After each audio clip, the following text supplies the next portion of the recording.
Hello, good morning, and welcome to Wingnut SC's Awesome Things I Do. This is not a regular thing, but this is more of a test, but I just wanted to go over yet another replay of something interesting that happened. I'm going to go ahead and play this. This is a ladder game that I played the other day against another protoss. The PvP matchup is an interesting one, in my opinion, because it's so shaky, but I suppose any mirror matchup would be considered that, and each person would probably say that about their own mirror matchup. I've heard that ZVZ is a little less interesting, but I like the PvP. Anywho, in this game, what I decided to do is to go with the Blink, as on this map I really like Blink to take advantage of this ridge over here. And Mr. Uzi Dobos here also did a similar type of push that hit me at the same time. We'll see what happens as this goes along, but I can tell you now that it is interesting. So I start out with a scout just to make sure there's no unnecessary shenaniganry going on, like cannon rush, proxy gates. I always want to go and make sure and see the right number of pylons in their base, because if they don't have the right number of pylons in their base, there's probably pylons somewhere else.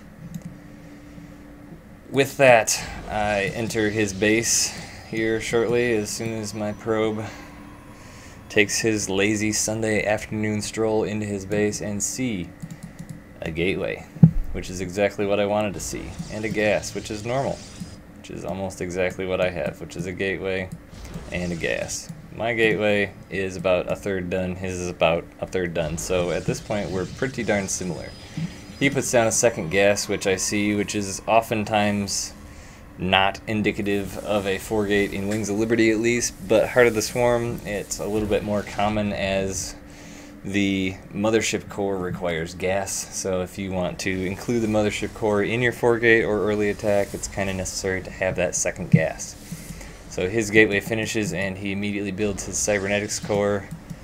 Mine is finishing, and I decide to go back and build my pylon since I'm sorry, I was looking at the other guy. I thought I was supply block, but I'm not. I built my pylon at 16, which is what I wanted to do. I put down my cybernetics core a little bit later than him because of that, but he also was supply blocked for quite a long time as this pylon's coming up because he put his down first. So what happens? I don't know. It's probably pretty even.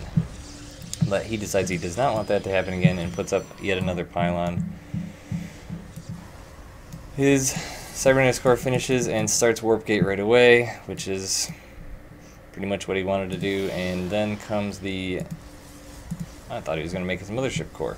Guess not. Guess he's making more probes.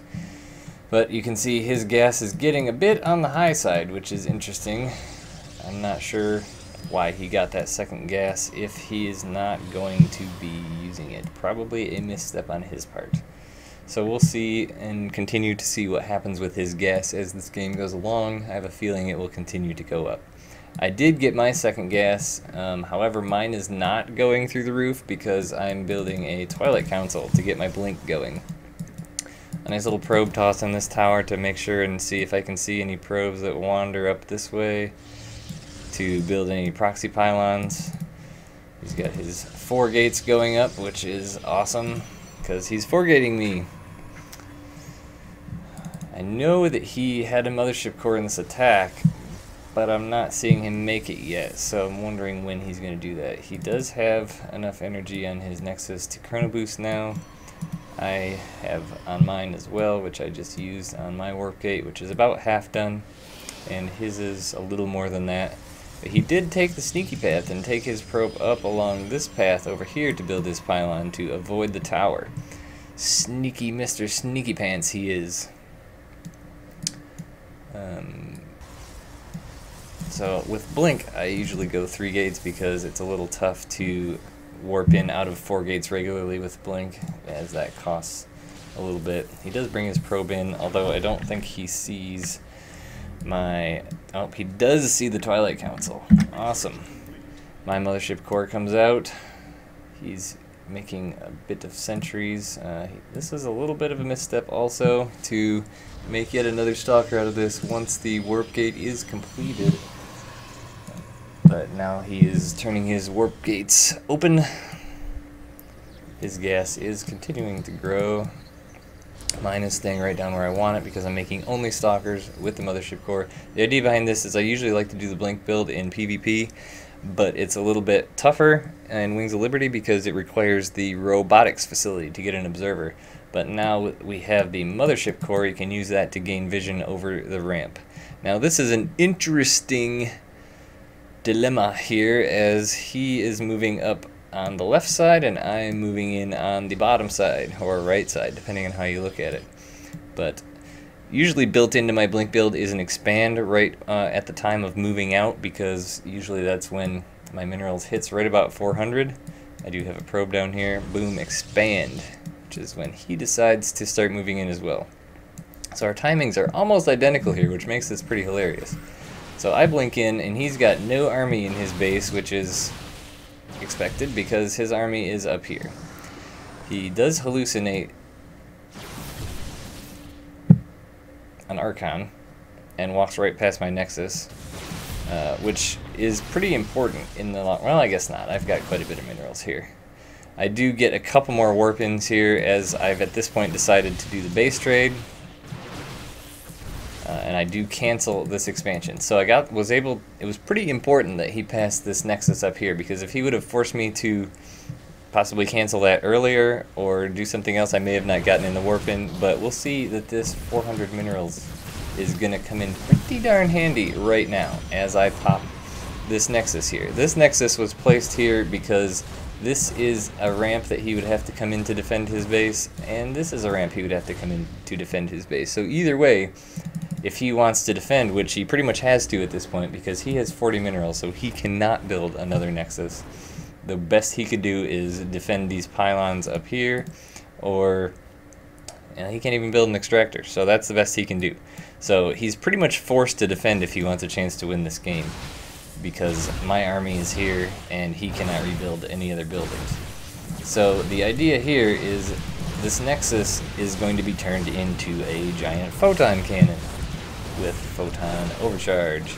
So since he has to come past this nexus one way or another to defend, which like I said he's forced to do, I can use my army along with this nexus to have quite the advantage, because I did see his army, and his army is, look at the supply, is in favor of him by quite a bit. He's got 34, I have 23. So this is where the important thing happens. He comes up, granted he's got a few probes, and insta Photon Overcharge. I do have blink, and I do say that my blink micro skills are pretty tip-top. I am not ashamed to say that I think my blink skills and my macro skills are pretty good individually, but I cannot do both at the same time very well.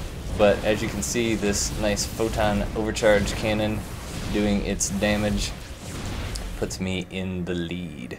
So I end up coming out with 2 almost dead stalkers and 2 pretty good shape stalkers, but the big thing is he has 0 food now. So he leaves the game, GG, and game instantly won by an offensive Photon Overcharged Nexus. Amazing. I was thinking the other day that this would be an interesting thing to do, but pulling it off is probably not usually all that feasible, but it was interesting, and I thought pretty cool that it worked out in this game. So it was kind of lucky that I did have the 400 minerals, but at least I was able to cancel that nexus to get it. So that's all for this game. Hope you enjoyed it. See you next time.